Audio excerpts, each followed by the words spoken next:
militar Jorge Rafael Videla a la pena de reclusión perpetua, condenando al almirante Emilio Eduardo Macera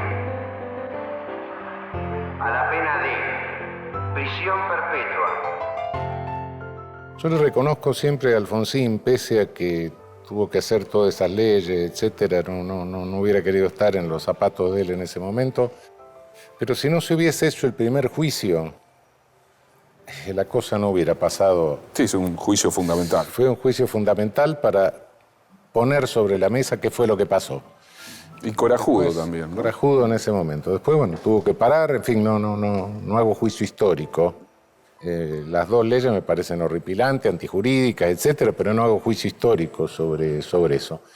Sí había una deuda de la justicia, sí, había una deuda del Estado argentino, digamos, ¿no? Porque esos no eran crímenes que, yo siempre lo digo, cuidado, yo represento un Estado y un Estado criminal. No soy yo el criminal, pero bueno. Es duro eso, ¿no? Los muertos son muertos del Estado, no lo mató mi tía, ¿no? No es el homicida serial que vino a la noche con un cuchillo, ¿no?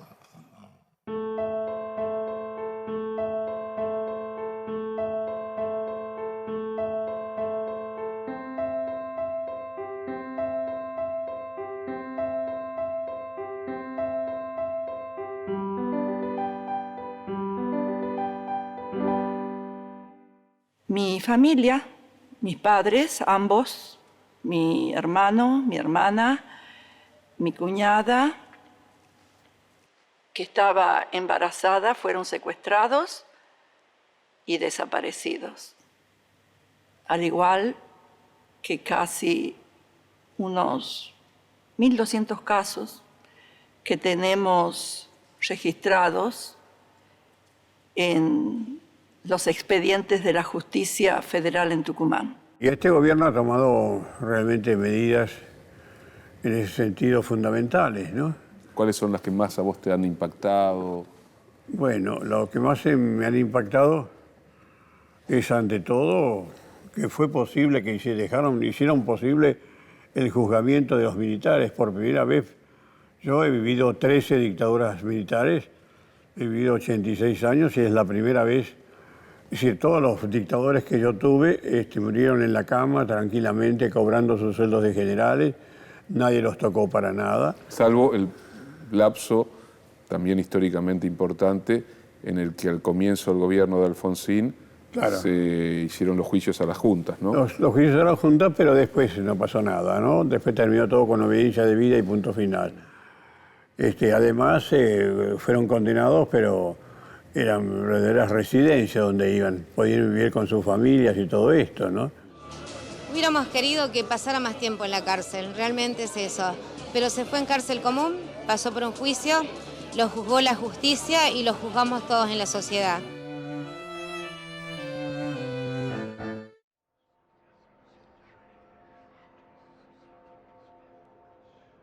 Veía y era el sol, cuánto lo amé, por un mundo mejor, brindó y se fue. Después no tiene fin el eco de su voz, porque en este país murió. Sacar el cuadro de Videla tiene un simbolismo muy grande, muy poderoso. No es sacar cualquier cuadro. Uno saca el cuadro del tipo más sanguinario de este país y que comandó la estructura más criminal que hubo en este país y en gran parte en América Latina, ¿no? Por supuesto.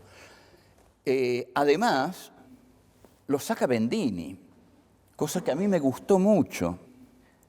Y tuve que discutir con gente que decía, ¿cómo le dice a Bendini, el jefe del ejército? Tendría que haberle dicho a un cabo. No. Al jefe del ejército, y muy bien Bendini.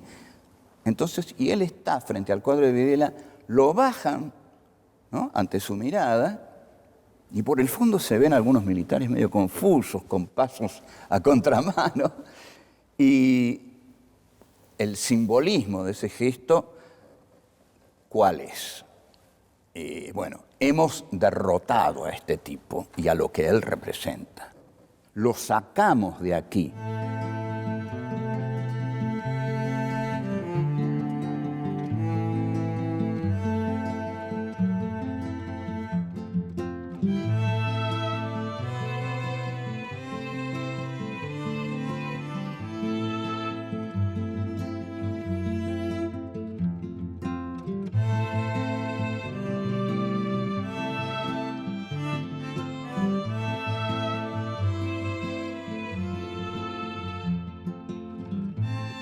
Este señor es la negación de la democracia.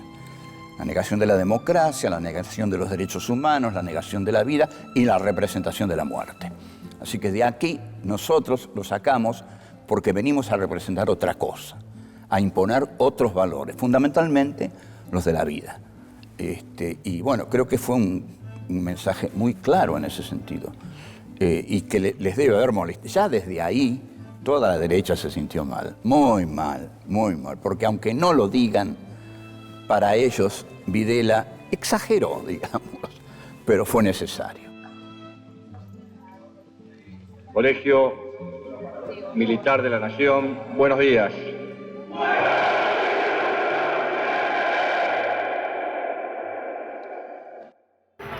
La ESMA ha sido recuperada. La ESMA está en manos de quienes tienen que estar. Esto va a ser una memoria viva para el mundo, para Latinoamérica y para todos los argentinos. Hay una combinación que es la que se realiza particularmente a partir del 24 de marzo del 2004, ¿no es cierto? Cuando se produce la entrega del predio, ese día tan decisivo, ¿no es cierto?, que no produjo un consenso, porque hay que recordar siempre cómo se decía que el presidente Néstor Kirchner lo que estaba haciendo era pasearse por los jardines de la ESMA, ¿no? Que todo eso había sido para pasearse por la ESMA. Era una falta de perspectiva de lo que se estaba haciendo. Es decir, se hacía viable la estatalidad argentina. Se le restituía una legitimidad que permitía formularle demandas, porque las demandas, a la dictadura no se le podían formular demandas. O sea, la lucha por los desaparecidos no era una lucha de demanda frente a un Estado de Derecho. Era una cuestión mucho más compleja, ¿no es cierto? Es decir, la restitución de una estatalidad legítima requería ir lo más lejos posible respecto de la reparación, que es incompleta. La incompletitud no la puede resolver el gobierno ni el Estado, pero sí puede llegar lo más lejos posible. Porque ahí hay una cosa importante que decir, y que es lo que tanta conflictividad produce, tanto resentimiento, tanto rechazo. Yo creo que es sobre todo una virtud del último gobierno kirchnerista, ¿no? Es decir, es una virtud que además la colocan en un liderazgo latinoamericano, que no tienen otros líderes latinoamericanos. Es decir, ¿cuánto es lo más lejos que se puede llegar en el Estado burgués para producir una reparación respecto del pasado traumático, para que el Estado se comprometa con la normatividad vinculada con los derechos humanos? Yo espero que en estos 4 años de mi mandato, estos juicios que han demorado más de 30 años en ser iniciados, puedan ser terminados. Tenemos la obligación, desde el Ejecutivo, desde el Parlamento, desde la propia Corte Suprema de Justicia y de los tribunales, de adoptar y diseñar los instrumentos que, garantizando todos los derechos y garantías que otros argentinos no tuvieron, permitan finalmente enjuiciar y castigar a quienes fueron responsables del mayor genocidio de nuestra historia.